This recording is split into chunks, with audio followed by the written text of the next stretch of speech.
बीज पर सब्सिडी देने का काम किया, उनके उत्पाद को खरीदने का काम किया, किसान के ऊपर आर्थिक बर्डन कम पड़े को जो बनने जा रही है। ये सरकार बनने पर किसानों को निजी नलकूप का जो अभी बिजली बिल लग रहा है ये माफ़ कर दिया जाएगा, बिजली से मुक्त हो जाएंगे, उनका एक भार ये ख़त्म हो जाएगा। बेटियों को बस में फ्री में कॉलेज जाने की सुविधा होगी। जनता पार्टी से ज़्यादा झूठ बोलने वाला पूरी दुनिया में कोई दल नहीं है कि सरकारों ने लूटा है, उत्तर प्रदेश को लूटा है, सरकारी खजाने को लूटा है और थाने तहसील में बैठे हुए लोग जनता को लूट रहे हैं। नमस्कार, मैं गणेश मौर्य, आप देख रहे हैं न्यूज़ 9 नेटवर्क। यूपी के वोटर किसके सपोर्टर का कार्यक्रम चल रहा था और आज इसी क्रम में कैबिनेट मंत्री के दरवाजे तक हमारा रथ यहाँ पर पहुँचा और कैबिनेट मंत्री से बात होगी, जो समाजवादी पार्टी के पूर्व कैबिनेट मंत्री 2012 में दर्जा भी मिला था इन्हें, और राममूर्ति वर्मा जी जो टांडा से प्रत्याशी घोषित हैं और जिसको लेकर आज इनसे कई सवाल, कई मुद्दे पूछे जाएंगे। राष्ट्रीय अध्यक्ष अखिलेश यादव द्वारा घोषणा पत्र भी जारी किया गया है। उस घोषणा पत्र में क्या क्या चीज़ हैं, क्या सबसे अहम मुद्दा होता है किसानों का, और किसानों को किस तरह वो अगर सरकार बनती है, समाजवादी पार्टी की सरकार बनती है तो किस तरह देंगे।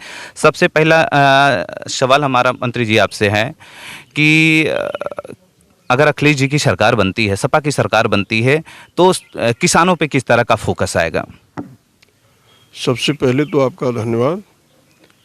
देखिए, जब भी उत्तर प्रदेश में चाहे चौधरी चरण सिंह की सरकार बनी हो, उसके बाद श्री मुलायम सिंह की और 12 से 17 तक श्री अखिलेश यादव की, इसी रिजीम में किसानों के लिए कुछ काम हुए हैं।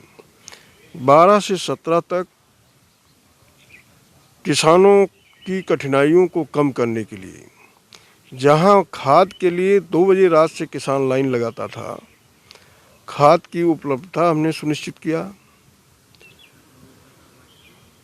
किसानों को बीज पर सब्सिडी देने का काम किया, उनके उत्पाद को खरीदने का काम किया, किसान के ऊपर आर्थिक बर्डन कम पड़े उसके लिए नहर नलकूप की सिंचाई को माफ़ किया, 18 घंटे बिजली देने का काम किया और ऐसा वातावरण हम लोगों ने तैयार किया कि जो एमएसपी गवर्नमेंट निर्धारित करती है भारत सरकार, उससे महंगे रेट पर हमारा किसान अनाज बेचने का अवसर प्राप्त किया।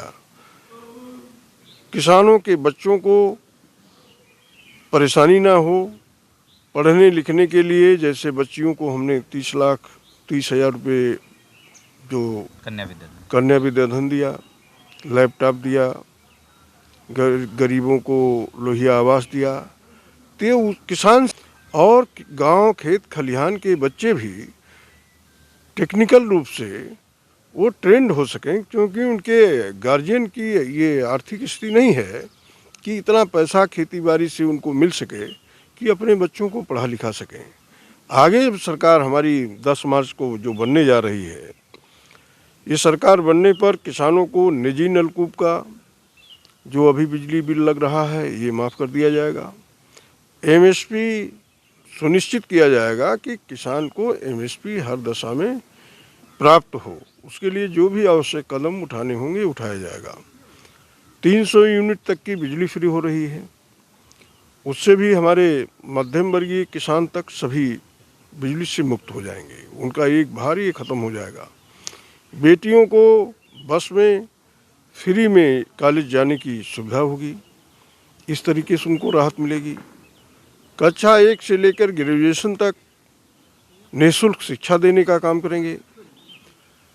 पढ़ने लिखने के बाद बड़े पैमाने पर रोजी रोजगार देने की व्यवस्था हमारी सरकार में हमेशा हुई है, फिर आगे होगी।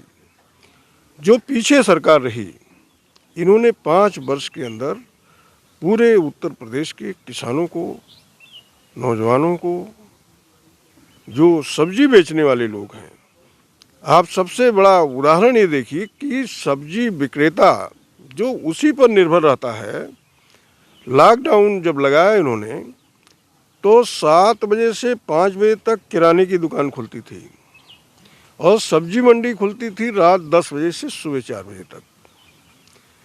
किसान 20 किलोमीटर दूर से सब्जी लेकर रात 10 बजे आता था, पुलिस की लाठियां खाता था। दूध कितने टैंकर दूध लोगों ने फेंक दिया, शहरों में घुसने नहीं दिया।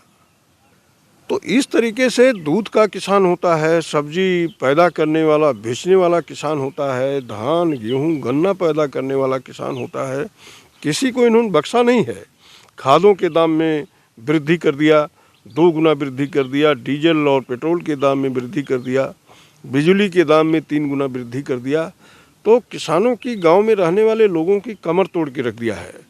इसका सारा समाधान शाही के मंत्री बनते ही हो जाएगा।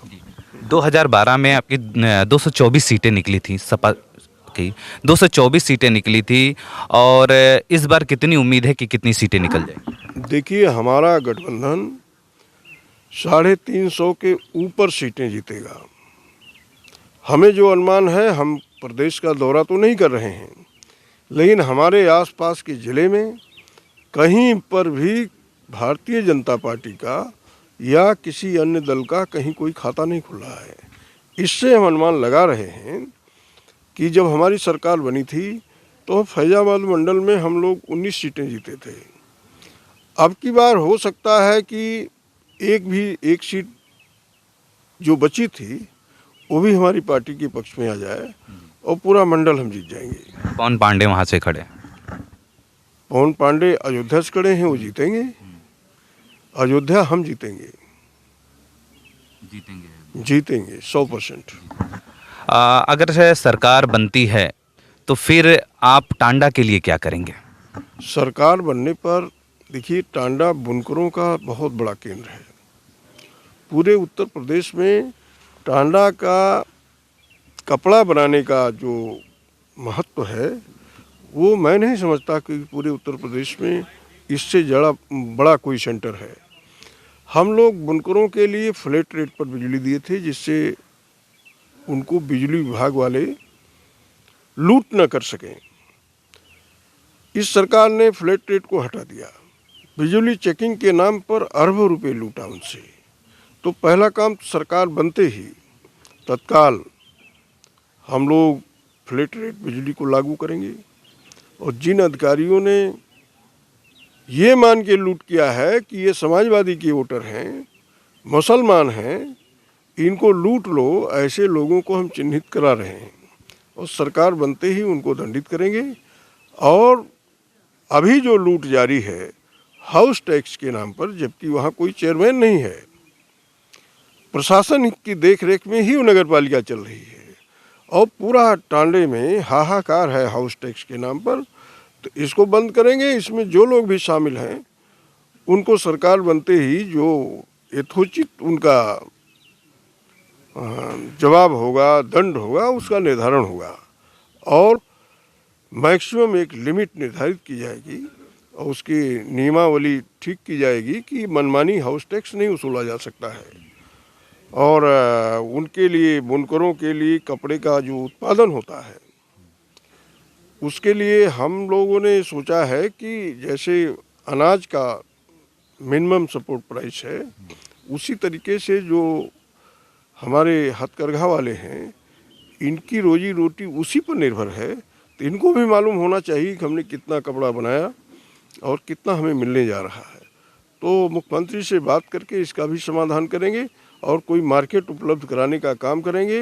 गवर्नमेंट की कोई नीति बनाकर इनको नुकसान में ना जाने पाए, उससे बचाने का काम करेंगे। ये हमारा पहला काम है जी। अंतिम सवाल मेरा ये है कि भाजपा सरकार ने एक नारा दिया था, सबका साथ सबका विकास। क्या लगता है कि सबका साथ सबका विकास है? देखिए, भारतीय जनता पार्टी से ज़्यादा झूठ बोलने वाला पूरी दुनिया में कोई दल नहीं है। ये किसी का ना इनका साथ है ना किसी का विकास है। ये सिर्फ जो है संघ का साथ और बड़े लोगों का विकास, यही इनका काम है। और पूरे देश को इनकी सरकारों ने लूटा है, उत्तर प्रदेश को लूटा है, सरकारी खजाने को लूटा है और थाने तहसील में बैठे हुए लोग जनता को लूट रहे हैं। इनके विधायक, मिनिस्टर, छोटे छोटे कार्यकर्ता गांव में गुंडागर्दी करके वसूली करने का काम कर रहे हैं। हमारे टांडा में जो लोग भारतीय जनता पार्टी के लीडर हैं, किसी गांव में चले जाइए तो पता चलता है कि यहाँ से पैसा ले लिए, वहाँ से पैसा ले लिए। कल मैंने देखा कि टांडा में योगी सरकार कह रही अपराधी सब जेल के अंदर हैं। कल मैंने देखा एक माफिया भाजपा प्रत्याशी के साथ घूम रहा था। कटहरी। जी।